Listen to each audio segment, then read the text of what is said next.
Hello, my name is Matt. Welcome to Unbearable 73. Once again, my friends, I know it's late. It's been 3 or 4 days later than usual, but it's time to discuss differences between what you get on screen with Amazoff's Rings of Prime versus the actual lore of J.R.R. Tolkien. It's getting harder and harder to actually do these stupid videos because it's just mind-numbingly, horribly to watch these things. That said, it should be a fairly short episode. Of course, 3 of the last 5 weeks I've said it's going to be a short episode. It wound up running a 20-minute episode with me ranting a bit. So let's get right into it. Slide number 1. What you see is when Arondir was telling Bronwyn about the Valar, and he said there's a Valar who they believe watches over things. No, fucking no. It's not believed, it is in fact known. The Valar literally communicate with the elves on multiple occasions. The elves know they exist, the first being when the Valar Orome, the huntsman, discovered them after they had been awakened by Yuvatar in Quivhaven and invited them to come and live in Aman, where they live with the Valar for thousands and thousands of years, the Noldor and the Vanyar, and some of the Teleri. The Noldor who returned from Valinor had regular interaction with them. The Teleri sailed back and forth. It was going back and forth for plenty of reasons, okay, in the First Age, before things hit the crap, so to speak. Umo, another Valar, led some Noldor to a hidden location where they built the city of Gondolin, which was a refuge for the Noldor elves in the First Age for several hundred years. And Ulmo has never abandoned the children of Yuvatar, whether the elves or men. In the show, the voice that Isildur is hearing is Ulmo. Okay. And by the way, Thingol, who was one of the original 3 elven ambassadors to the Undying Lands, he's of the Morkendi, the elves who never went to. Well, he went on a trip, but he never went and lived there for a long time.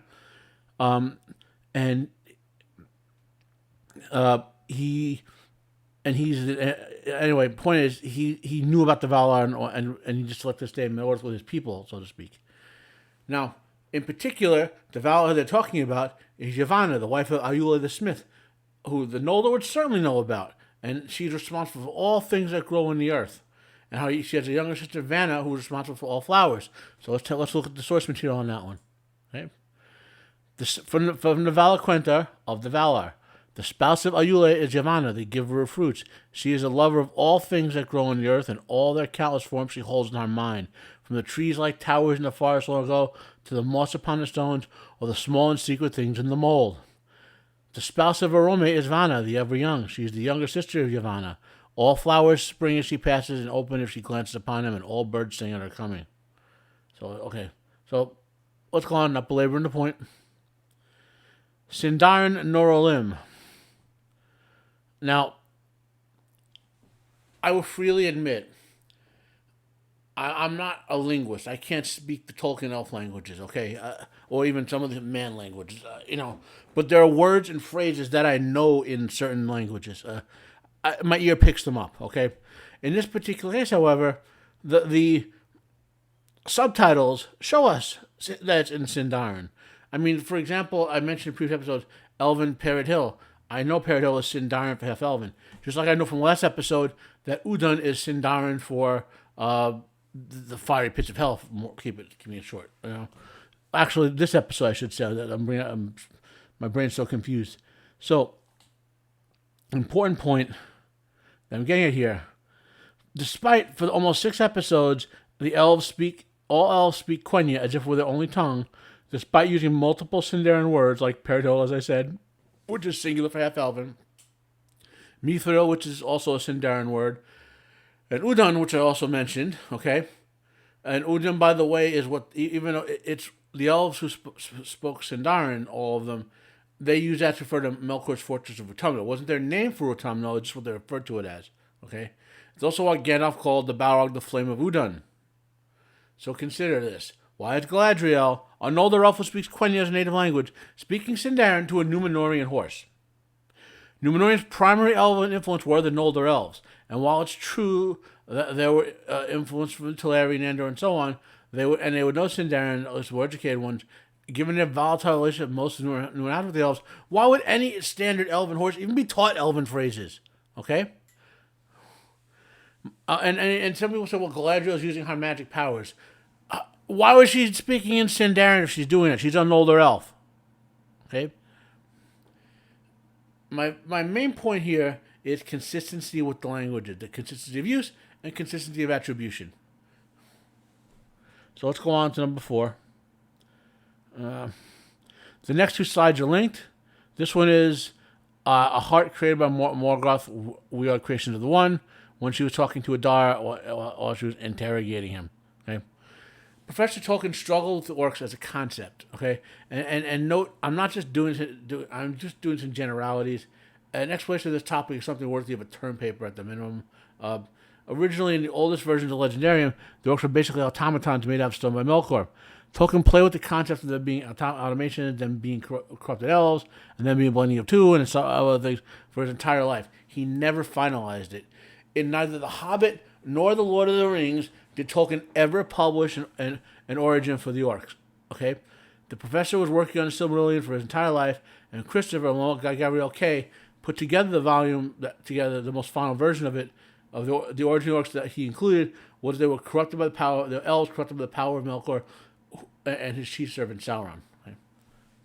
And the other part of that one, Master of the Secret Fire, the same as you. This in particular refers to the flame imperishable held by Iluvatar. Okay? And since I have kindled within you, this is from the Ayunindale, which is the opening book of the Silmarillion. Okay, Ayunindale.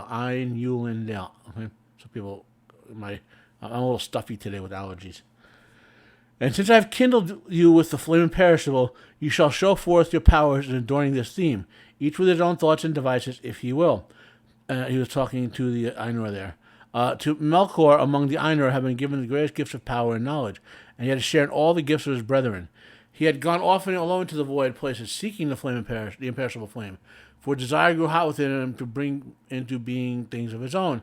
And it seemed to him that Iluvatar took no thought for the void, and he was impatient of its emptiness, yet he found not the fire for it within Iluvatar. So Tolkien, due to his Catholic faith, which this show is crapped all over, as I mentioned in the last episode, he struggled with the idea of the orcs as a group of beings who were sapiens but just pure evil, or condemned to being evil by the nature of the corruption, because in Catholicism, no one is irredeemable. There's always at least final judgment, where even the devil will have the chance to ask for God's forgiveness. So it was a struggle for him to have the orcs, be sapient creatures, corrupted elves, let's say. But then again, he wanted villains who could last, meaning from over thousands of years. And he felt that villains as automatons just didn't feel real to him. There'd be no moral consequence to killing them en masse, so to speak. And Tolkien was affected by that, by his experience of World War I, and eventually, as he wrote for, his son being in World War II, and obviously as a civilian experience in World War II, the death and loss of life and the dehumanization that occurred, especially by the technology in the First World War and the Second World War by the World War II German socialists and their agenda for socialism worldwide, as we know, which involved eliminating millions upon millions of people.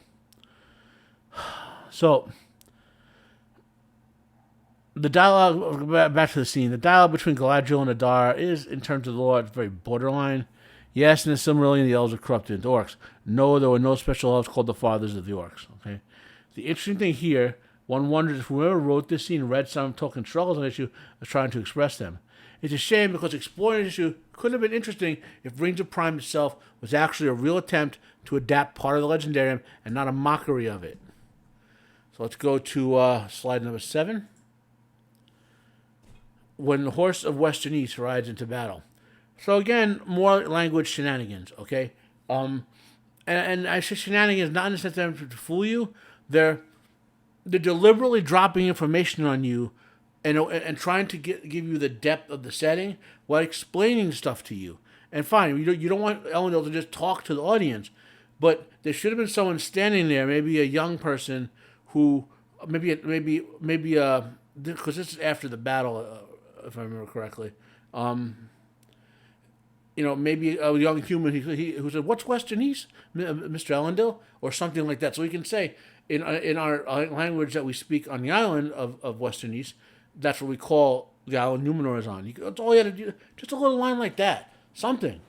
Because you're playing around with Westron, which is the language of Dunedain, okay, which codified in Numenor and then spread to the humans of Middle Earth and became common. You play Sindarin, Quenya, they're just dropping crap all over the place, and it makes it's bad writing, so to speak. Okay.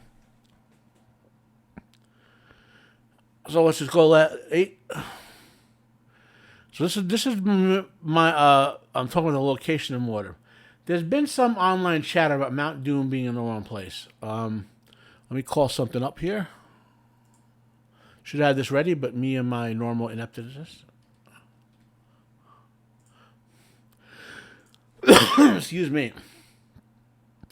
So once it comes up, this is at artamaps.com. I'm going to add a little window for you guys to see. Add a window capture. And we need to find... Here we go. So I zoomed in that Artamaps to Mountain Doom, okay? So we're over here, basically, in this corner. If I can find the actual map. On the map, we're over here on both maps, okay? So Mount Doom on the map in the show is, let me try this. There, okay. So Mount Doom is in that corner in the correct place. It should technically be a little further north if you want to quibble over it, but I don't think we need to quibble over it. Yeah, look at me messing my whole UI up. There you go. So, what then could they be complaining about? Well, first off, Melkor Morgoth made Mount Doom. The main reason Sauron put Mordor where it was, aside from the defensibility with the mountain ranges, is because Mount Doom was there. So, second thing is, Mount Doom should have long since been active by this point. So that's a major deviance. Mount Mordor was founded by Sauron in Second Age 1000. Mount Doom was already there. So this erupting in a volcano bubble bit was kind of more the dubious timeline shenanigans they're doing. I don't know what the online chatter about it be. Now, there's a lot of issues with the distances traveled, which is not so much. I mean, this show is bad about it, where it seemed like it took like 1 day to travel from Numenor to, the shores of what is Umbar, basically. It should be Umbar, if it's not, but it should be. And then find those rivers to go upriver to the Mount Doom area. This show, like any type of TV shows, is truncating the time for its own purposes. But that's the main issue with location, is that they're making the land seem a lot smaller than it really should be by making the travel times skewed. Okay? So now, shorter than the previous couple videos, not as outrageous a list as either the last 2 weeks, but continuing time to show shooting to fight with its own natural fan base rather than embrace it. Thanks for watching my video. Smash the like button if you liked it. My name is Matt. Comment down below if you have any questions about this video. Please share if you found it worthwhile. I'm Matt. This has been another episode on Variable 73. Have a nice day, and I am out of here.